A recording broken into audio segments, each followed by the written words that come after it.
Greetings and salutations, everyone. I hope everyone is doing well today. Today I have, just like every other day, an upload.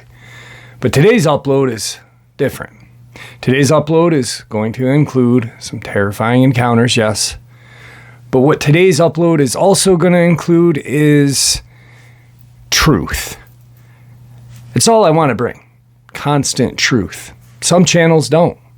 So you know what? It's time to roll out the truth.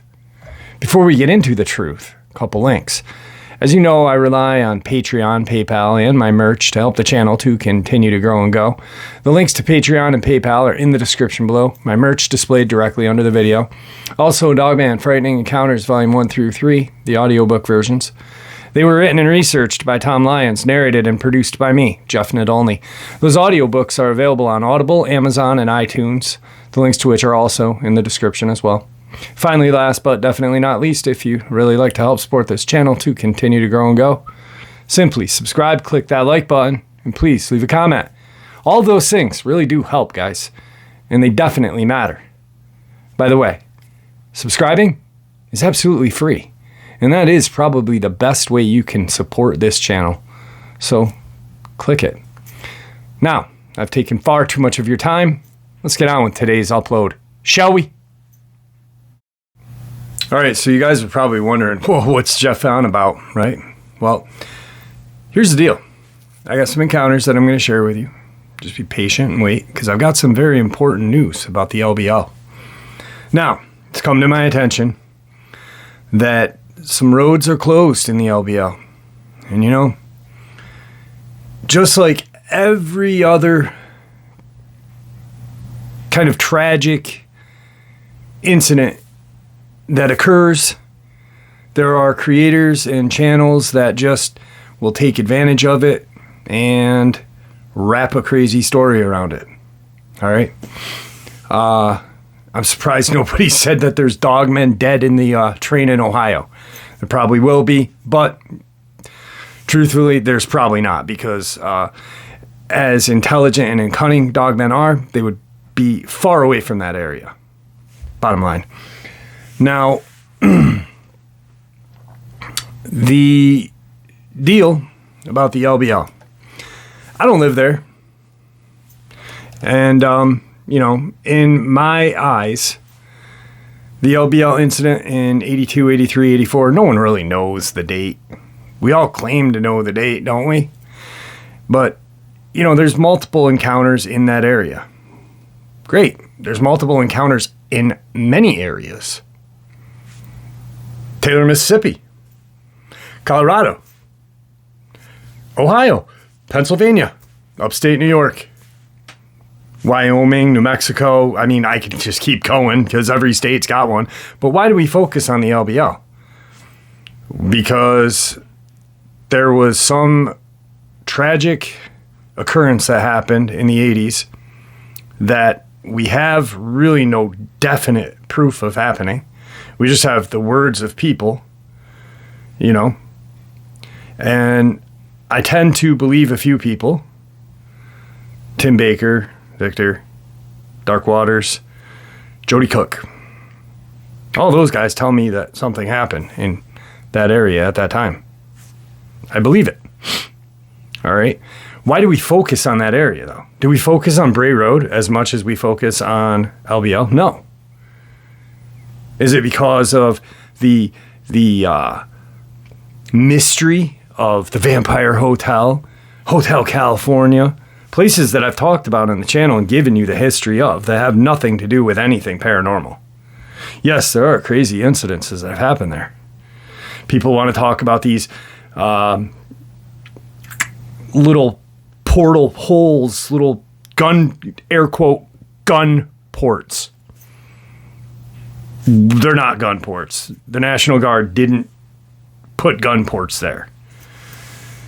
Bottom line is it's just a mystery. It's something did occur. All right. Something occurred. I do buy that story. And I believe a lot of other stories that have happened there. because they happen everywhere else, you know? Things that I talk about on the channel, like Christopher Whiteley being killed and torn apart in Texas. Ducky in Florida, which Dark Waters, my good friend, talked about as well. Brent Hamilton, Tony Aarons, Amber Miller, the just recent Colorado cattle incident, which, I mean, you cannot deny something like that. Like, I was approached by a rancher. The rancher told me what was going on. The cattle the cattle deaths were happening at the time when I was talking about it. And within that time, that rancher told me that some people from whatever alphabet agency came in. I don't even know if they were alphabet agency. They could have just been part of the U.S. government and took care of business. Now, the incidences, the cattle mutilation or cattle deaths have stopped. That's pretty clear, you know. The Texas incident with the Border Patrol agents. I was talking about that before anyone even, we even got news that 2 are dead. 1, I proved. Boom. Here it is. Same area I told you it was going to happen at, right? Boom. You can't deny it. You can't deny the truth. All right. There are a lot of channels out there. There are a lot. And some are good. Some really do want to spread the news. Some really do want to spread the information. Some just want views.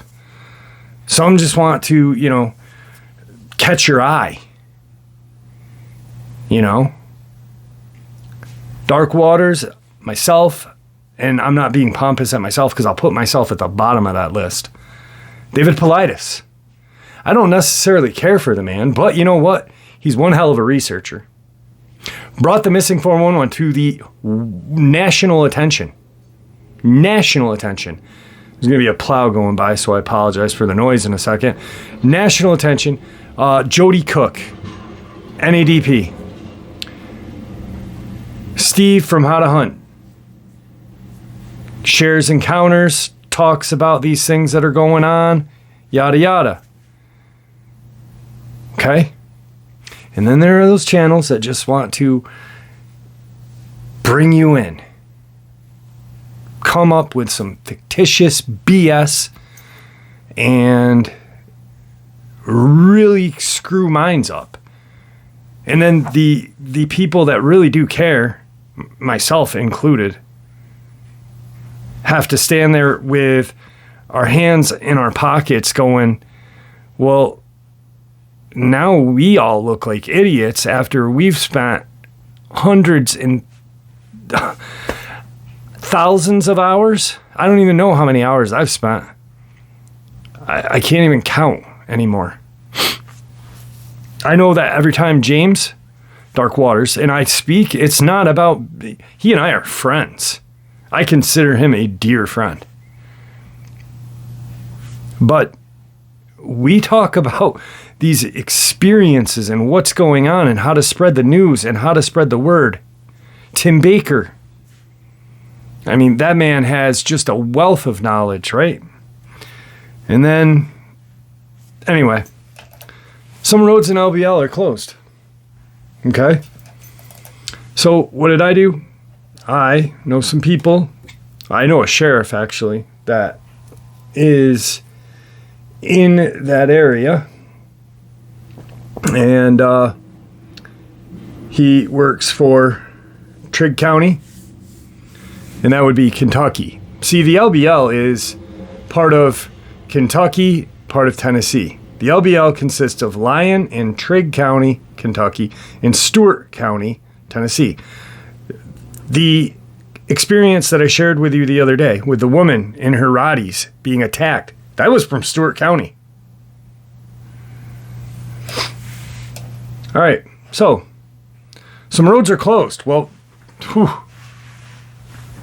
train derailment happened in Ohio. Dogman caused it. No, roads are closed. Why? Why are roads closed? Is it because of Dogman? No. February 21st through the 24th, North/South Trail closed from South Welcome Station to Golden Pond Visitor Center. Public access will be restricted to all roads, trails, and facilities on the west side of the trace from FS Road 171 to FS Road 221. This includes all dispersed camping in these boundaries. Red Hollow Campground, Ginger Bay Campground area. Wednesday, the 22nd, Wranglers Trail will be closed due to safety concerns with the stability of Jones Creek Bridge. Access to Jones Creek Boat Ramp is temporarily closed. That's the facilities. Roads. Tuesday, 21st to 24th, public access will be restricted to all roads, trails, and facilities on the west side of Trace from FS Road 171 to FS Road 222, or 221, excuse me. This includes all dispersed campgrounds, yada yada, what I just said. Trails, February 21st to 24th. North/South Trail closed. South Welcome Center, pretty much the same access. Wednesday, Wrangler Trail. Turkey Bay off-highway vehicle area is open. A detour has been established to bypass a tornado-damaged section of the North/South Trail, approximately 7.9 miles to the North-South Trail. So it truly, if you go to Land Between the Lakes, US/alerts -notice.gov, you'll have all this information at the click of your fingertips. Click of your fingertips. These are all viable reasons for that area to be closed. Not the whole area. We're talking a couple of roads for public safety. Just because the LBL has a bad background and a bad history does not mean that things happen there all the time. And when some road gets closed for a logical reason, look up Jones Creek Bridge. It's a piece of garbage. For public safety reasons does not mean something terrible is happening in that area. Okay?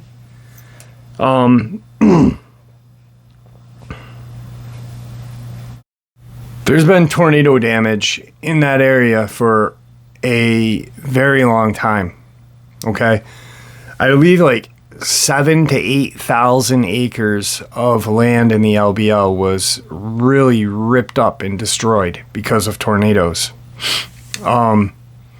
There's flash flood warnings for Trigg County right now. Here, I'll just share it with you. Flash flood warning extending following rivers: Kentucky, Illinois, Indiana, Ohio, Shawneetown, affecting Hardin, Gallatin, Union. Like, all these areas are affected by nature. All right? Just because there is something that in an area that happens does not mean that there's something bad going on. Okay? I don't live there. But I sure do know people that do. That if there was something going on, they would let me know right off the bat.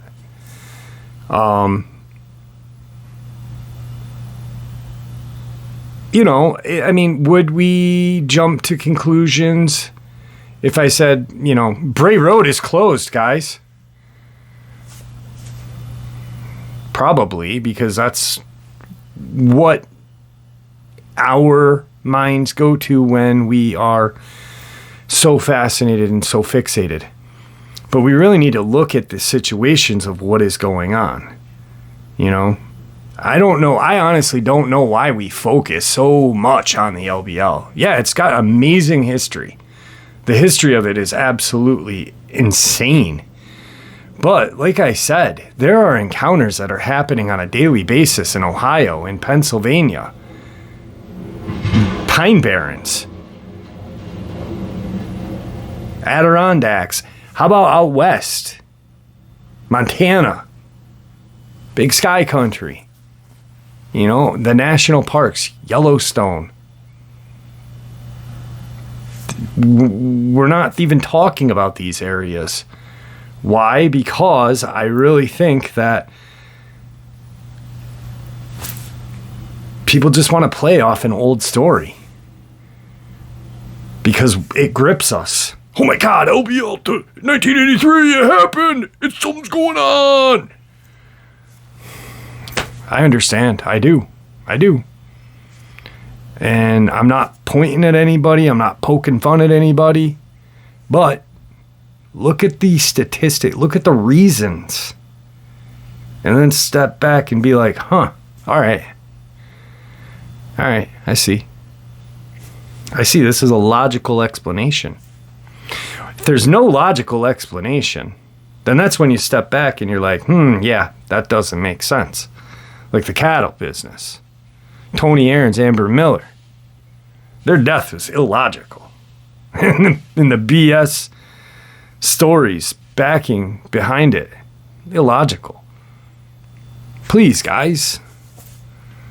I really honestly feel like if we just stepped back and looked and said, yeah, we'd have more, instead of focusing on something that's not happening, we would be able to focus on things that are really occurring.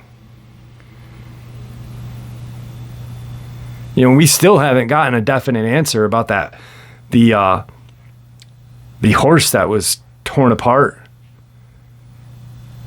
Ironically enough, no one could even really get in touch with anybody in that sheriff's department because a deputy or something had gotten shot. There are many strange things that we are overlooking by focusing on older subjects, you know. I'm sorry if I upset anybody. That was not my goal. The LBL is a horrifying historic place. It's awesome. I'd love to see it. But I'd like to see some other places that I know I'm more apt to see one of these creatures to get my shot at seeing them. Take that word how you want. So let's get into some encounters. I'll also post that link to the information that I just shared in the description.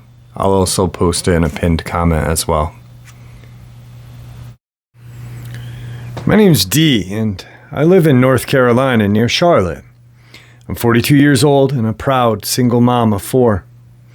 I grew up on a 200-plus acre farm as a child where we grew our own fruits and vegetables, raised and killed our own pig, cattle, and chicken. I also come from a large family of hunters/fishermen. I was taught to shoot, hunt, and fish at a very early age, so I know my way about the woods and around weapons fairly well. Okay, understatement probably. I have always been able to outshoot most people, and my hunting skills are above average. I can break down my own guns and clean them, skin out and butcher a deer, hog, cow, or anything else. I know all the types of animals we have around these parts. I want you to know this so you realize what happened to me was not a case of mistaken identity. I also am half Native American Cherokee.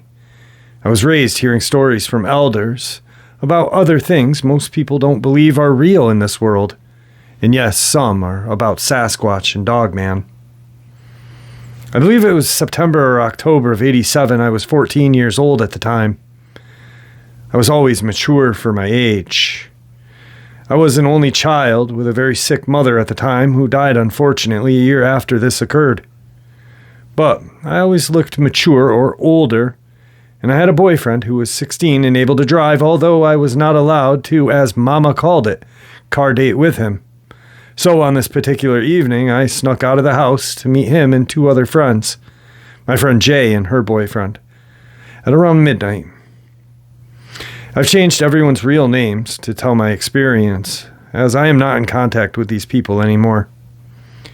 I remember the moon was pretty full on this evening because of how it illuminated Jay's boyfriend's dirt road, when my boyfriend parked his '69 Camaro on it. My boyfriend's car was really loud, so he had to park it at the beginning of the dirt road so we wouldn't wake Jay's boyfriend's parents, then walk about a mile down the dirt road to reach Jay's boyfriend's house to let him know that we were here. We had already picked Jay, so my boyfriend left Jay and I in the car while he walked the mile to the house. My boyfriend wasn't gone long, maybe 10 minutes, and Jay was relaying to me all the school gossip as we listened to the radio. When I started to smell this god-awful stench, I never forget the horrendous smell. It smelled of rotting meat once maggots have set in, a musky, pungent odor of wet dog and blood. Yet you could literally smell the metallic, iron-like smell of blood. I knew it well from slaughtering our own animals. Jay is still jabbering away, she's quite the talker, when I interrupted, asking her, "Do you smell that?" At first she said, "Smell what?" And I was like, "You don't smell that awful stink?" She took a good whiff and said, "Ooh, yeah, I do." I said, "I don't know, but I don't remember smelling it when we first pulled in." It was so bad we had to pull the fronts of our shirts to cover our nose and mouth. Jay was like, "I guess the scent just doesn't reach us off the bat." I don't know how, but figured she might be right. Jay went on talking, and not even 5 minutes later, there was a nudge of the car like someone gently rocked the rear end. Jay shut up immediately when that happened. Her eyes grew wide as she asked, "What was that?" My heart started beating fast when I said, "I don't know." Then I smiled and whispered, "I bet you it's the guys trying to scare us." It had now been long enough for the guys to have hurried back to us, and they were always pulling pranks like that. We looked out of the car's windows but couldn't see much because the windows had fogged up from sitting in there and talking so long, and I was not about to wipe them with my bare hands because my boyfriend would have a fit over fingerprints being on his car, his baby. Jay said ignore it, so we did, and she went back to talking, and again there was another slight rock of the car. We both smiled at one another knowingly, and Jay kept talking. But then the car was shook very forcefully. This time we laughed out loud, and I yelled out to the guys that it wasn't going to work, another forceful shake of the car, and again I yelled out that they might well stop, it was not working. Jay chimed in and said, "Nope. Not going to work." Still, no answer from the guys. I yelled their names and no reply. Jay and I were still smiling when the car was shook again, but this time from the front, and this time it was downright violent. We strained to see out of the windshield, but couldn't see anything. I yelled for them to cut it out and come on, and still no answer. Now my smile was disappearing along with Jay's, and I was starting to get a little worried. Again, a violent shake, and I screamed, "Stop it, you're scaring us." Nothing. I cut the radio all the way down, also whispering, "Guys." Then I heard it, a low, guttural, deep, sinister growl. You know, that type of growl that resonates in your chest and sends cold chills up and down your spine. The hair on the nape of my neck was standing on end, and I don't know how to explain it, but it was no ordinary growl. It sounded canine-like, but there was something more troubling about it. It was ominous and disturbing, and to this day I cannot put my finger on it. What was that? I looked back at Jay, and it looked like all the blood had drained from her face. Then an eerie screeching of what sounded like fingernails running from the front left quarter panel on the driver's side all the way down to the door handle. My eyes followed the slow, terrible sound in utter dismay, and I knew at that point that this was definitely not my boyfriend because he would never do that or allow that to be done to his car. Then it stopped. Jay and I froze. I don't think I had even taken a breath as all this unfolded, but then I watched in horror as I heard someone or something trying to lift that door handle. At that point, I scrambled to jump the short distance across the driver's seat and lock the door. This put my head and eyes maybe a half an inch from the glass, and thank God it was steamy. because I just knew something or someone was on the other side watching me. I could feel their eyes boring into me, causing the hair on the back of my neck to continue to stand on end. It was truly unnerving. I felt a type of fear that I had never felt before, and I pray I never feel it again. It was primal. A fear that tells you that your life is truly in danger. A fear where you feel like your heart is literally going to stop beating because it's beating so fast that it hurts. You feel sick, dizzy, and a clammy cold sweat envelops you, leaving you with goose flesh all over your body. I was literally frozen with fear as I looked out those foggy windows. I was so close that my breath was creating more steam on it, and although I was terrified, part of me wanted to see out, I think, because the logical part of my brain was telling me that I was overreacting and that it was nothing more than a terrible prank the guys were playing, or at worst, a large, angry dog. I even wondered if a wild hog had somehow gotten down out of the mountains and into our area, as they can be quite large and make some awful sounds. Maybe I had even imagined the door handle lifting. I slowly reached with a shaking hand and wiped a little bit of the fog from the window, and to my ultimate dismay, I saw what looked like a large, dark canine-type muzzle, wet nose pressed against the glass, snorting out another low and horrible growl. The breath from this beast created its own steam on the outside of the window, and then it looked like it had risen up. Yeah, the frickin' thing stood on 2 feet. Reeling from terror, I slammed myself back into my own seat as Jay screamed, "What is that?" My mind was racing. Did I just see a dog stand? And that looked like the muzzle of a German Shepherd or wolf, but it was huge and longer, more narrow at the end. I don't know, something was not right. No, surely not. Jay repeated herself, snapping me back into reality, but before I could answer her, which I didn't know how to, the entire car began shaking, like this thing was standing there, shaking it by gripping the top of the car near the upper part of the window and the roof. Jay began crying and screaming, which seemed to make this monster even madder, and it shook it even harder, growling more ferociously.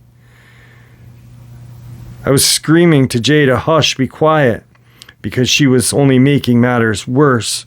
Of course, she was not listening. I slid down into the passenger side floorboard and was whispering to Jay to get down on the same position I was, but she crumbled up into a fetal position in the back seat, where she was sobbing. I truly thought, dear God, we are going to die, and I was just waiting for this thing to come crashing through the window at any moment. I was hushing Jay this whole time, and she did seem to attempt to calm down. Suddenly the car quit shaking, and the growling stopped.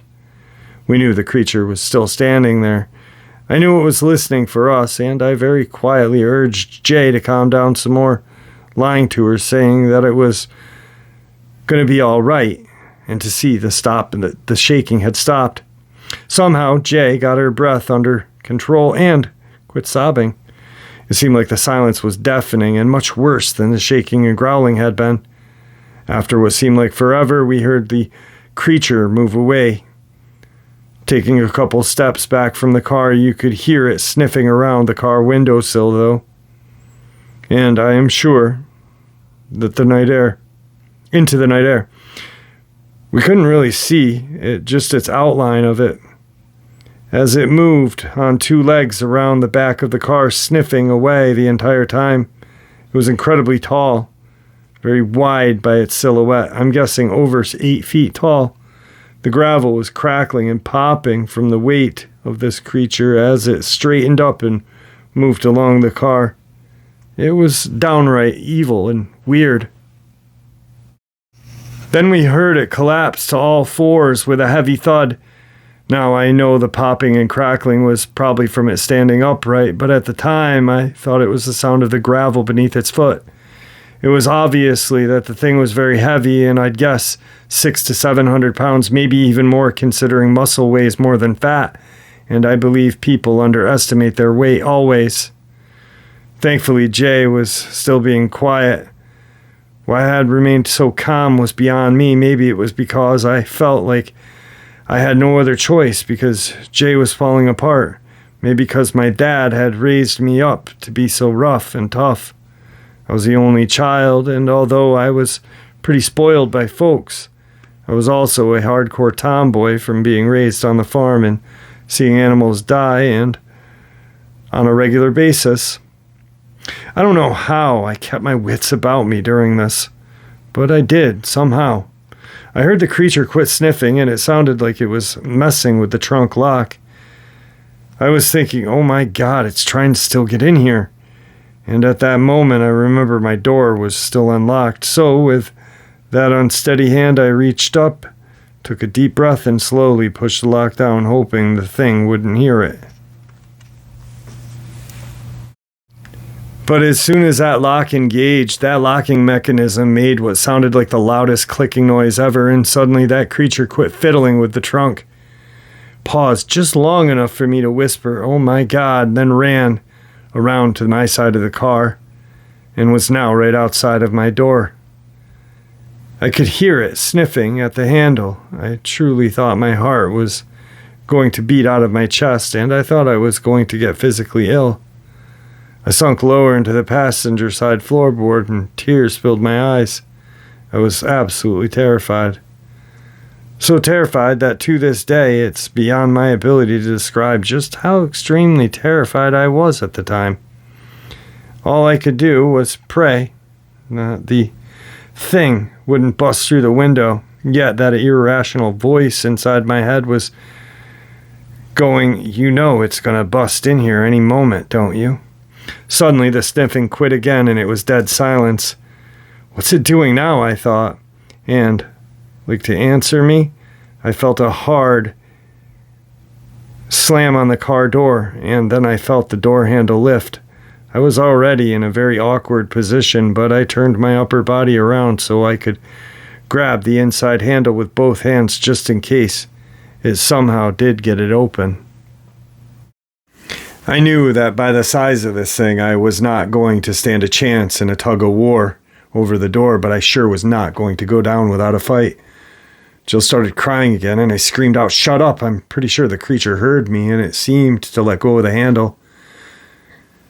This thing started growling, that sinister growl again, and then it went back to lifting the door handle, but this time it was jerking it hard enough to shake the car.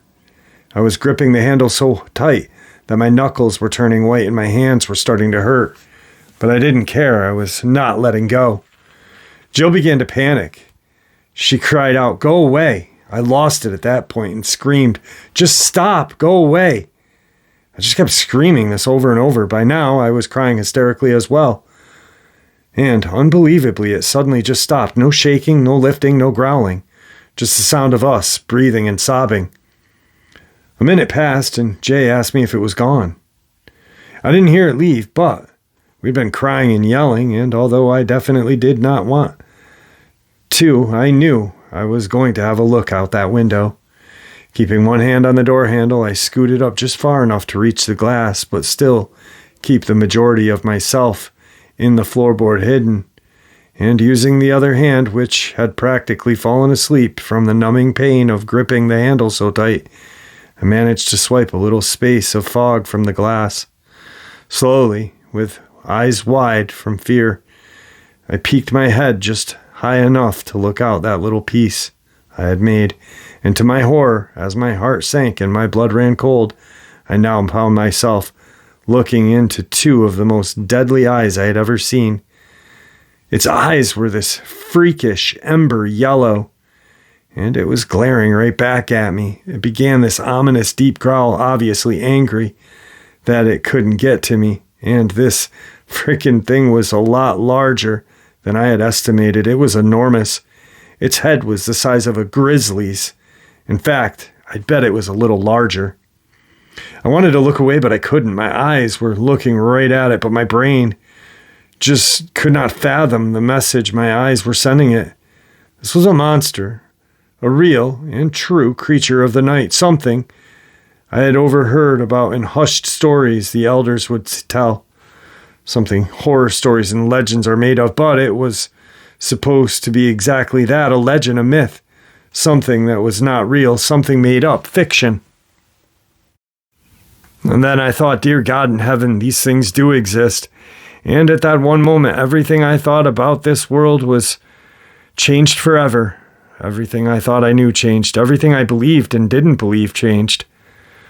Along with its monstrous head were tall pointed ears with long tufts of hair coming from the tip. And inside the ears, its coat looked longer than a German shepherd's, but just as coarse. It had tiny frays of white around its eyes and the snout, like it was just beginning to age maybe. It had a few scars, one above its right eye and across its snout, from fighting perhaps, or from killing. Then it just had to go and sneer at me. Unfortunately, I caught a glimpse of its huge teeth. My stupid mind couldn't help but interject. All the better to eat you with, I guess my mind, way of trying to cope with the situation. It was looking very, very oversized wolf, but there was also something non-wolf-like about it. Something unnatural, something dangerous and very predatory. I knew I was looking at a true predator, an apex predator, the top of the food chain, an alpha predator, the real natural-born killer, and my mind reeled as it screamed, "It's werewolf, you idiot. You're looking at a werewolf." Suddenly, it jerked its head down the road looking in the direction that my boyfriend would be coming from any minute. I suddenly realized our boyfriends would be back, and they were going to be outside with this monster. I began to feel sick and started to cry again because I had no idea how to warn them, and I just knew this thing was going to kill them, and we were going to have to witness the savage slaying. Still looking down the road, the creature lifted its snout into the air and began sniffing, its ears twitching in the same direction of its sniffing, and then it quickly snapped its head back in my direction, gave me one final terrorizing look, and charged off on all fours in the opposite direction of where our boyfriends would be coming from. And boy, could it move. It was lightning fast. Moments later, we saw 2 flashlight beams and heard the guys laughing and talking, still paralyzed in fear. Neither Jay or I moved. Tears just ran down our cheeks. The guys had to tap on the glass of the windows to say, "Open up," before I budged. Once in, I quickly locked my door and leapt over my boyfriend and locked his. My boyfriend was like, "What's wrong with you?" I could hear Jay's boyfriend asking her why she was crying. Then my boyfriend looked at me and said, "You're crying too? What happened?" Before we could answer, we all heard this terrifying howl cut through the night like a razor. It was long, almost sad, but I knew the creature making that howl was not sad, perhaps mad that it didn't get its midnight snack.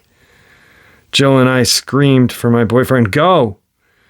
He looked at me and dared to say, "Not before you tell me what happened." Jay and I were both crying harder and nervously looking around.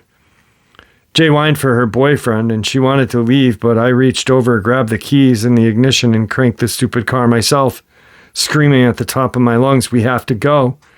Shocked, but with little reluctance, my boyfriend cranked the car up, and we sped away from the area where this creature had just been. The guys were really mad that we wanted to go home immediately, and I don't think they understood what either of us was trying to tell them until later on. Of course, we were both talking frantically, telling what seemed like an irrational story. I'm sure we were not making any sense. But the next day when my boyfriend came by, there in the dust that covered his car from the dirt roads were very large prints on the roof, windows, and wheel well of the car. And all down the driver's side from the front quarter panel door were deep claw marks. My friends and I never spoke of the incident again, and over time and years slowly lost touch, but as I stated earlier, that incident changed me forever, and to this day, I have trouble sleeping, and will turn on every light in the house if I hear something or I'm by myself. And I get an overwhelming feeling of fear. Sometimes I have to take sleeping pills to sleep and anxiety medicine for panic attacks. I watch my surroundings, especially at night. And I don't hunt or camp alone. I don't camp often at all. I'm very cautious, and I always keep big dogs, Rotties. In fact, This is the first time I haven't had a dog in many years, but I plan on changing that soon. I always carry a sidearm and have one close by, although I doubt a gun could stop what I saw that night if it truly wanted you. But I'd rather have it than not. My ex-husband, who was one of the very few people I trusted, even had a silver bullet made for me. No, I don't believe what I encountered was the mythical werewolf of Hollywood, so no, I don't think silver would have killed it, but it did make me feel better to know my ex did believe me. I've always been accused of being paranoid and afraid of the dark, and I guess I am. I tell people I'm not afraid of the dark, but I'm afraid of what's in the dark, and I have good reason to be. I don't isolate myself by any means, but I do things I consider stupid, either walk down a desolate road at night alone or hear strange noises and grab a gun to investigate. And for years, I tried to suppress it and pretend it didn't really happen, but I think it made things worse. When I finally got old enough to finally say, okay, this really did happen and it's okay to admit it and believe it, I started feeling a little better. Although, I still feel very alone in the matter.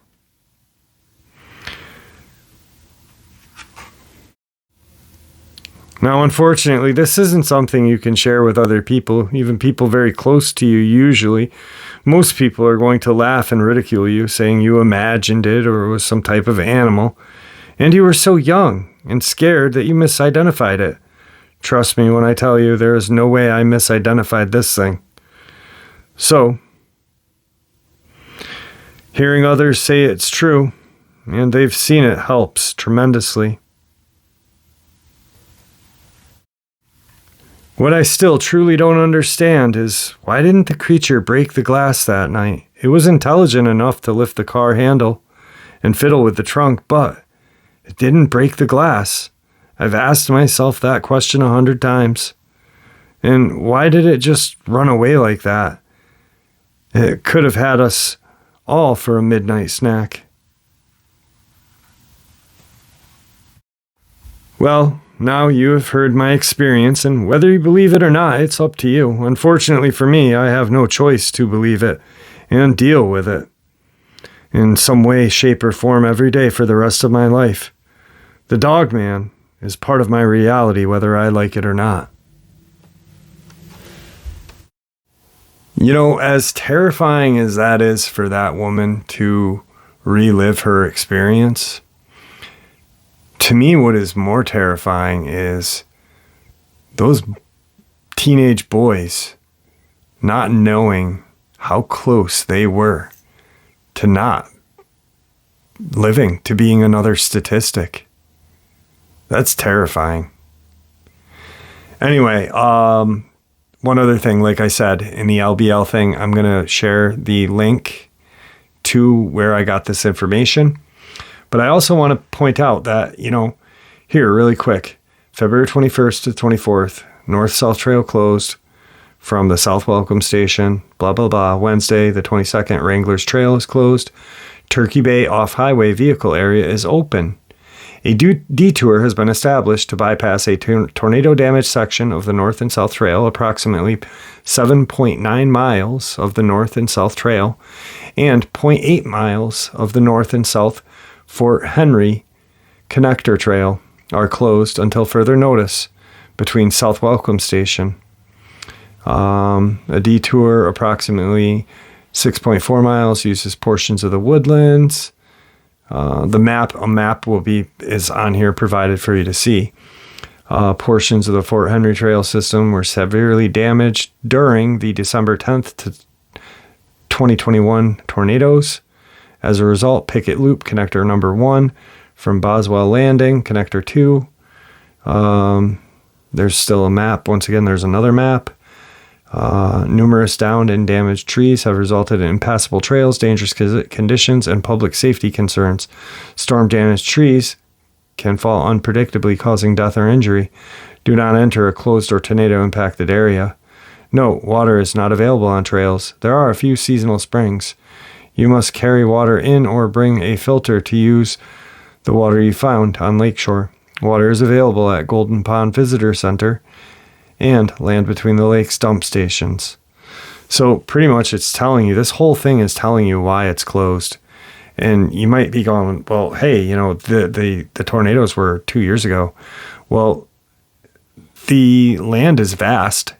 And a lot of times when something like that occurs and there's not immediate damage, they just go on like they just life continues. But then as time goes by, the damaged trees start to crack and break, and crap gets real bad. So, it's time. They got to fix it. Anyway, I'm not out targeting anybody. I wanted to share the truth. I believe in truth. If I have a target on my back from all of the truth seeking I do, so be it. But I can't stand for fiction in this field. And, people say Dogman is fiction all the time, but I know what I saw in 94, and many of you have seen it, and you know what you've seen. There's no fiction to this. Anyway, stay safe, stay healthy, and may the Great Spirit watch over us all and guide us down that path that we call life.